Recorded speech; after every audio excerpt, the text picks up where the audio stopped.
அஸ்ஸலாமு அலைக்கும். ஜின்கள் உண்மையிலே நம்மள சுத்தி இருக்காங்களா? இந்த கேள்வி கண்டிப்பா நம்ம எல்லாருக்கும் ஒரு முறையாவது வந்திருக்கும் இல்லையா? இன்னைக்கு நாம இந்த விஷயத்த பத்தி தான் ரொம்ப தெளிவா பார்க்க போறோம். இந்த உலகத்துல மனிதர்களாகிய நாம மட்டும் வாழல. இஸ்லாமிய நம்பிக்கையின்படி அல்லாஹ் பல படைப்புகளை படைத்திருக்கிறான்.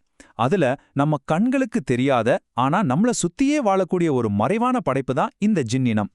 இந்த தொகுப்புல எந்த ஒரு பயமுறுத்தலோ கட்டுக்கதைகளோ இல்லாம இஸ்லாமிய அடிப்படையில இந்த கண்ணுக்கு தெரியாத உலகத்தை பத்தி நாம அலச போறோம். இந்த தொகுப்புல நாம 5 முக்கியமான விஷயங்களை பத்தி தெரிஞ்சுக்க போறோம். ஜின்கள்னா யார், அவங்க எங்க வாழ்றாங்க, இதுல இருக்கிற கட்டுக்கதைகள் என்ன, அவங்க கிட்ட இருந்து எப்படி பாதுகாப்பு பெறுவது, அப்புறம் பயத்தை தவிர்த்து நம்பிக்கையை எப்படி வளர்க்கிறது. கவலைப்படாதீங்க, இது கண்டிப்பா ஒரு பேய் கதையா இருக்காது. சரி, முதல் கேள்விக்கே வருவோம். ஜின்கள் உண்மையிலே நம்மள சுத்தி இருக்காங்களா? இஸ்லாம் என்ன சொல்லுது? இதற்கான நேரடி பதில் ஆம், இருக்காங்க.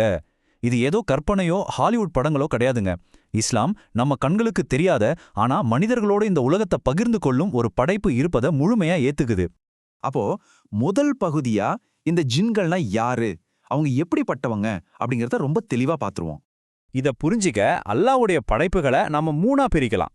மனிதர்களாகிய நாம களிமண்ணால படைக்கப்பட்டோம். வானவர்கள்னு சொல்லப்படுற மலக்குகள் ஒளியால படைக்கப்பட்டாங்க. ஆனா ஜின்கள் புகையில்லாத நெருப்போட ஜுவாலையிலிருந்து படைக்கப்பட்டிருக்காங்க. இதுதான் நமக்கும் அவங்களுக்கும் இருக்கிற ரொம்ப அடிப்படையான ஒரு வித்தியாசம். இத நான் சும்மா சொல்லலங்க. குரான்ல இருக்கிற சூரா அர்-ரஹ்மான் இத ரொம்ப தெளிவா சொல்லுது. ஜின்னை புகையில்லாத நெருப்பின் ஜுவாலையிலிருந்து படைத்தோம் அப்படிங்கிறது தான் அந்த வசனம். நாம பார்க்க போற ஒவ்வொரு விஷயமும் இது மாதிரி உறுதியான இஸ்லாமிய ஆதாரங்கள்ல இருந்து தான் இருக்க போகுது. நிறைய பேரி நினைச்சிட்டு இருக்காங்க ஜின்கள்னா ஏதோ அழிக்க முடியாத சக்தி வாய்ந்த அரக்கர்கள்னு. ஆனா உண்மை அது கிடையாது. குர்ஆன்ல சூரா அல் ஜின்னே ஒன்னு இருக்கு. அவங்களும் நம்மள மாதிரி ஒரு சாதாரண படைப்பு தான். அவங்களுக்கும் அறிவு இருக்கு, சுயமாக சிந்திப்பாங்க. மனிதர்களைப் போலவே அவங்களையும் நல்லவங்களும் இருக்காங்க, கெட்டவங்களும் இருக்காங்க. அவங்க கல்யாணம் பண்ணிப்பாங்க, சாப்பிடுவாங்க, நம்மள மாதிரியே ஒரு நாள் இறக்கவும் செய்வாங்க. அவங்களால நம்மள பார்க்க முடியும், நம்மால அவங்கள பார்க்க முடியாது, அவ்வளவுதான். ஓகே, இப்போ அடுத்த முக்கியமான பகுதிக்கு வருவோம். இந்த ஜின்கள் எங்க இருப்பாங்க, அவங்கள என்னென்ன வகைகள் இருக்கு?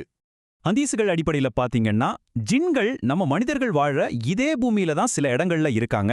குறிப்பா சொல்லணும்னா கழிப்பறைகள், குப்பை மேடுகள், மனித நடமாட்டமே இல்லாத வெறிச்சோடிய இடங்கள், ரொம்ப இருட்டான பகுதிகள், அப்புறம் அல்லாவின் பெயர் உச்சரிக்கப்படாத வீடுகள்ல அவங்க தங்குறதா சொல்லப்படுது. இது ஏதோ வேற உலகத்துல நடக்கிற விஷயம் இல்ல, நம்ம அன்றாட வாழ்க்கையோட தொடர்புடைய இடங்கள்ல தான் அவங்க இருக்காங்க. இங்கதான் நாம ஒரு விஷயத்த ரொம்ப கவனமா புரிஞ்சுக்கணும். எல்லா ஜின்களும் கெட்டவங்கன்னு ஒரு பெரிய கட்டுக்கதை நம்ம சமுதாயத்துல இருக்கு. ஆனா இஸ்லாம் கூறுவது என்னன்னா, ஜின்கள்லயும் நல்ல முஸ்லிம்கள் இருக்காங்க. ஆனா அல்லாவுக்கு கட்டுப்படாம மனிதர்களை வழிகெடுக்கிற கெட்ட ஜின்களை மட்டும்தான் இஸ்லாம் ஷைத்தான்னு சொல்லுது. இப்லிஸ் கூட இந்த ஷைத்தான் வகையை சேர்ந்தவன் தான். அதனால எல்லா ஜின்களும் ஷைத்தான்கள் கிடையாது. இப்ப நம்ம விளக்கத்தோட மிக முக்கியமான பகுதிக்கு வந்திருக்கோம். கட்டுக்கதைகளும் உண்மைகளும். காலங்காலமா நம்மகிட்ட இருக்கிற மூட நம்பிக்கைகளை உடைக்க வேண்டிய நேரம் இது. நம்ம ஊர்கள்ல சாதாரணமா நடக்க ஒரு விஷயம். ஏதாவது பழைய வீடு, பெரிய மரம், இல்ல இருட்டான ஒரு தெருவை பார்த்தா உடனே அங்க ஜின் இருக்கு, பேய் இருக்குன்னு பயப்படுவோம். இதையெல்லாம் பார்த்து பயப்படுறத முதல்ல நிறுத்துங்க.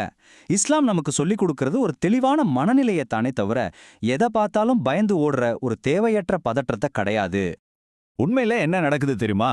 நம்ம வாழ்க்கையில ஏற்படுற ஒவ்வொரு பிரச்சனைக்கும் ஜின், சூன்யம்னு இயற்கைக்கு அப்பாற்பட்ட பழிய போடுறோம். ஆனா யதார்த்தத்துல பல நேரங்கள்ல அது வெறும் மன அழுத்தம், அதீத பயம், உடல்நல குறைபாடு, இல்லனா நம்ம கற்பனையா கூட இருக்கலாம். அல்லாஹ்வின் நாட்டம் இல்லாம எந்த ஒரு ஜின்னாலையும் நமக்கு எந்த தீங்கும் செஞ்சிட முடியாதுங்கிறது தான் நிதர்சனமான உண்மை. அதனால இந்த மாதிரி விஷயங்களை வச்சு நம்மளை ஏமாத்துற மோசடிகள்ல நாம சிக்கவே கூடாது. மந்திரம், தாயத்து, சூனியம், ஜின் பிடிச்சிருக்குன்னு சொல்றது இதெல்லாம் ரொம்ப ஆபத்தான விஷயங்கள். ஒரு உண்மையான முஸ்லிம் தனக்கு ஒரு பிரச்சனைனா கண்ணுக்கு தெரியாத படைப்புகளை தேடி போக மாட்டான். மாறாக தன்னிடம் உள்ள எந்த ஒரு பிரச்சனைக்கும் நேரடியாக அல்லாவிடம் தான் உதவி கேட்பான். இதை நாம எப்பவும் மறக்க கூடாது. சரி, இவ்வளவு நேரமா அறியாத ஒரு உலகத்தை பத்தி பார்த்தோம். இப்போ இதுல இருந்து நம்மளை எப்படி பாதுகாத்துக்கிறது? இஸ்லாம் காட்டும் ஆன்மீக வழிகாட்டுதல்கள் என்ன? நபிகள் நாயகம் அவங்க நமக்கு ரொம்ப எளிமையான ஆனா பவர்ஃபுல்லான ஒரு வழியை கத்துக் கொடுத்திருக்காங்க. இதேவோ சும்மா கிடையாது. ஷைத்தானிடமிருந்து நம்மளை பாதுகாக்கும் ஒரு ஆன்மீக கவசம். 1. தினமும் 5 வேளை தொழுக. 2. குறிப்பா தூங்குறதுக்கு முன்னாடியும் தொழுகைக்கு பின்னாடியும் ஆயத்துல் குர்சி ஓதுறது. 3. வீட்ல சூரா அல் பக்ரா ஓதுறது. ஏன்னா அந்த சூரா ஓதுற வீட்ல ஷைத்தான் நுழைய மாட்டான். 4. காலை மாலை துவாக்கள் ஓதுறது. 5வது வீட்டுக்குள்ள நுழையும் போதும் சாப்பிடும் போதும் பிஸ்மில்லா சொல்றது. இத செஞ்சாலே நாம முழுமையா பாதுகாக்கப்படுவோம். இப்போ நம்மளோட கடைசி பகுதிக்கு வந்திருக்கோம். தேவையற்ற பயத்தை எப்படி தவிர்க்கிறது, நம்ம நம்பிக்கையை எப்படி வளர்க்கிறது. இன்னைக்கு நம்ம மனசுல தேவையில்லாத பயம் எங்கிருந்து வருது? இந்த ஹாரர் திரைப்படங்கள், பயமுறுத்தும் கதைகள், சமூக வலைத்தளங்கள்ல வர்ற ஃபேக்கான வீடியோக்கள், அப்புறம் சில தவறான கலாச்சார நம்பிக்கைகள், இதெல்லாம் நம்மள அறியாமலேயே ஒரு கற்பனையான பயத்தை நம்ம மூளைக்குள்ள ரொம்ப ஆழமா விதைச்சிடுது. இதனால நாம செய்யற மிகப்பெரிய தப்பு நம்ம குழந்தைங்கள வளர்க்கற விதத்துல பிரதிபலிக்குது. அங்க போகாத, ஜின் புடிச்சுக்கும், இருட்டுல பேய் வரும்னு சொல்லி குழந்தைங்கள பயமுறுத்தி வளர்க்கறத நாம முதல்ல நிறுத்தணும். அதுக்கு பதிலா அல்லாஹ்வை முழுமையா நம்புறதுக்கும் பாதுகாப்பு துவாக்கள் ஓதுறதுக்கும் ஆயத்துல் குர்சிய சொல்லவும் அவங்களுக்கு கற்றுக் கொடுங்க. இதுதான் அவங்களுக்கு உண்மையான தைரியத்தை கொடுக்கும். ஒரு ஆழமான சிந்தனையோட இந்த தொகுப்பை நான் நிறைவு செய்றேன். அல்லாவோட பாதுகாப்பு உங்க கூட இருந்தா இந்த உலகத்துல வேற யாராலையும் உங்களுக்கு எந்த தீங்கும் செஞ்சிட முடியாது.